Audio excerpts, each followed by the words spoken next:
Si vous passez du côté de la gare de la Camra ou que vous traversez le pont vers l'université Al Irfan et que vous vous demandiez souvent comment ces jeunes Marocains et subsahariens partagent ensemble leur amour pour le football, vous connaîtriez sûrement Monsieur Zobo, l'entraîneur Zobo ou simplement coach. Cet ancien footballeur camerounais dirige une équipe de foot pas comme les autres. Nous l'avons suivi.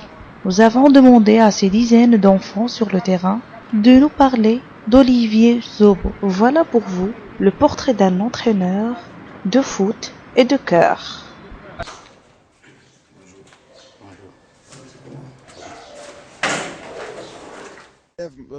Naturellement, mon réveil c'est à 7h30. Quand mon réveil sonne, je me réveille, ma fille se réveille. Quand elle se réveille, je lui fais son petit biberon, je lui donne, je change sa couche, je verse la poubelle. 8h, 8h30, je prends mes ballons. Je dois être au stade dans les 8h30 pour commencer à 9h. Olivier vit avec sa copine et sa fille de 2 ans dans un quartier populaire de Rabat. Il héberge également un jeune footballeur qui a des problèmes de logement. L'entraîneur et son protégé parcourent à pied le chemin de la maison jusqu'au terrain de football. Tout le monde doit être prêt à 9h du matin. Olivier ne pardonne pas aux retardataires. Le football est un sport et une discipline. Ce qui était chez nous hier. Ah, ça fait quoi? Le vieux père était là-bas. Et regarde, quelle heure vous venez au stade? Je me calme football. Non, il y a un problème là-bas. Quel problème? Il faut demander à Il y a un problème, la L'entraînement commence par une prière collective. La séance peut commencer. Nous en profitons pour poser nos questions aux joueurs qui n'y participent pas. Youssef, dans quelles conditions vous êtes venu ici au Maroc? Bon, tout d'abord, voilà, ce n'a pas été facile pour moi de venir ici. On a réuni on a réuni les conditions en place, demander un peu de sous aux parents, aux tontons, tout ça, pour me remettre et puis pour qu'ils puissent venir ici, au Maroc. Une fois que vous êtes arrivé, dans quelles conditions vous avez été accueilli?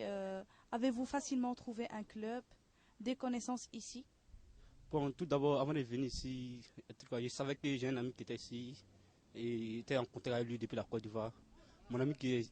Chez mon ami que je suis venu ici, lui qui m'a accueilli. Ça fait au moins 2 ans que lui aussi il est ici, donc il était en contact avec lui avant de venir ici. Donc il m'a bien accueilli, je peux dire. Même si la vie était un peu dure chez lui, mais le fait qu'il m'a accueilli, c'est un bon geste de sa part. Donc il m'a mal accueilli, il m'a bien accueilli. Je suis arrivé au Maroc en 2009. Bon voilà, j'ai eu l'initiative de rassembler les footballeurs africains, comme on dit, qui sont ici, qui sont sans club. Ils sont vraiment nombreux, qui arrivent de différents pays. Il y a d'autres qui ont joué ici. Il y a d'autres qui viennent même d'Europe, bon, qui ont rompu des contrats avec les équipes, qui n'ont pas pu tester. Bon, moi, je les rassemble chaque matin. On fait des entraînements, comme vous avez constaté. On joue des matchs amicaux pour pouvoir les donner une seconde chance, pour les donner envie de faire carrière. Il y a beaucoup de gens qui ont choisi de faire la carrière de foot. Chaque matin, on est là. Bon, ça donne au moins l'envie de continuer, croire qu'on peut être footballeur. Après l'entraînement, on demande des matchs amicaux avec des équipes ici. On joue pour voir notre niveau. Bon, il y a des entraîneurs aussi déjà qui nous appellent, des clubs qui nous appellent. Comme un jour comme ça a été un événement vraiment bien pour nous. Le manager de l'académie du Roi nous a appelés pour aller faire un match là-bas. C'était pour nous quelque chose de bien. On a fait un match là-bas, c'était bien, ils nous ont apprécié. Et c'est comme ça qu'on fait chaque matin pour donner l'envie à ces enfants qui sont venus ici pour jouer au foot. Déjà, c'est pas trop facile, mais il faut être là chaque matin. Vous pouvez nous parler de cette expérience? Oh oui, je vais vous dire quelques points. Au premier abord, d'abord, j'ai joué au championnat national en Guinée, Guinée-Conakry. J'ai joué dans 3 clubs, à savoir l'Étoile de Guinée, Horea FC et le Sumba de Dubreka. Par après, bon, j'ai eu un contrat de 3 mois avec la Guinée-Bissau, dans un club de première division aussi, qui est Sporting de Guinée-Bissau.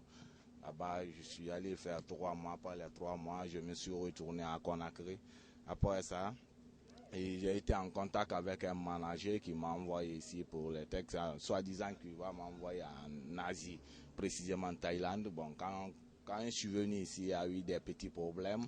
Je suis retardé ici en un mois. Quand je l'appelle maintenant, il me dit, bon, camarade, attends. Je suis resté dans ça. jusqu'à quelque chose de 4 à 5 mois. Après les 5 mois, j'ai eu un ami qui m'a mis en contact avec Jogbo et Mickey. Il m'a parlé de Mickey, il dit Mickey, j'ai un agent, il aide les joueurs pour ceci, là. Ils m'ont demandé, bon, est-ce que tu as assez d'expérience en matière de foot? Oui, je peux dire que je suis un professionnel en un mot, parce que j'ai joué hors de chez moi, en Guinée-Bissau. C'est pas un petit pays, c'est un pays comme la Guinée. Le championnat, c'est comme la Guinée. L'entraîneur de Salé m'a sollicité, il a parlé ça à Jogbo et Mickey. Il dit, ah oui, le petit défenseur là, j'ai besoin de lui. Après, on a joué contre FUS. Il y avait le manager de FUS là-bas aussi qui était au stade. Après le match, la seule condition, parce que tu es professionnel, tu connais les règlements de foot. Qu'est-ce qu'il faut? J'ai dit, ok. Ils ont donné leurs règles, bon, je l'ai accepté. J'ai dit, ok, tu peux continuer avec moi. محمد امين، تقدر تعاود لي كيفاش تعرفتي على هذه الفرقه؟ كنت كنلعب انا بعض المرات مع الفرقه ديالي، وواحد النهار شافوني عيطوا عليا قالوا باش نبقى نلعب معاهم دائما، وهذه عامين وانا كنلعب معاهم. واشنو ممكن تقول لنا على المدرب ديالك مسيو زوبو؟ مدرب ظريف، كيتعامل مع اللعابه بحال كل شيء، بحال المغاربه، بحال لي زافريكان. كيدير لنا ديزيرسيس زوينين و صافي ديال المعامله ديالو معنا. وعلاقتك باللاعب الاجانب؟ هي علاقه زوينه، كيعاملونا مزيان.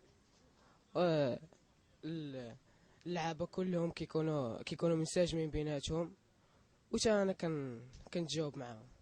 وشحال كاين نتوما من مغربي في هذه الفرقه؟ كان في الاول واحد معايا وبقيتي انا الراس. وقعوا لك مره مشاكل مع اللعابه الاخرين او مع المدرب ما تتفاهموش؟ لا الحمد لله دائما نتفاهم مع المدرب ومع اللعابه.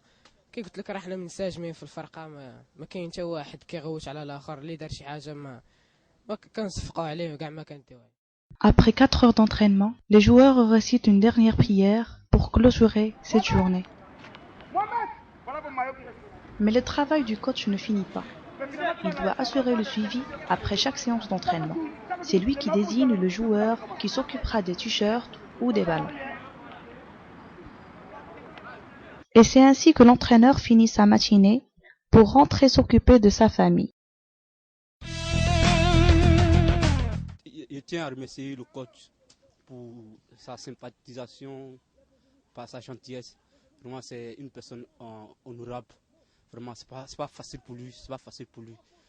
Il achète des ballons. Vraiment, il met les conditions. Il fait tout pour nous mettre à l'aise, quoi. Vraiment, je tiens à le remercier beaucoup. Que Dieu le garde. Allez suivre le match Raja FC Barcelone. Là, c'est un match que n'importe qui aimerait suivre. Aller voir Messi de près, aller voir tous ces joueurs qui font rêver de près. Bon, je veux voir si je suis disponible. Pas la disponibilité, s'il y a des moyens, je vais aller. Et une question personnelle. Si un jour votre fille décide de jouer du foot, est-ce que vous allez l'encourager? Oui, bien sûr. Moi, je vais encourager ma fille à faire ce qu'elle a envie de faire et qu'elle le fasse à fond. Et si son père s'est dit qu'elle va jouer au foot, je ne peux pas l'empêcher. Déjà, j'aime le football. Mais, comme elle s'appelle Serena, je voulais qu'elle joue au tennis.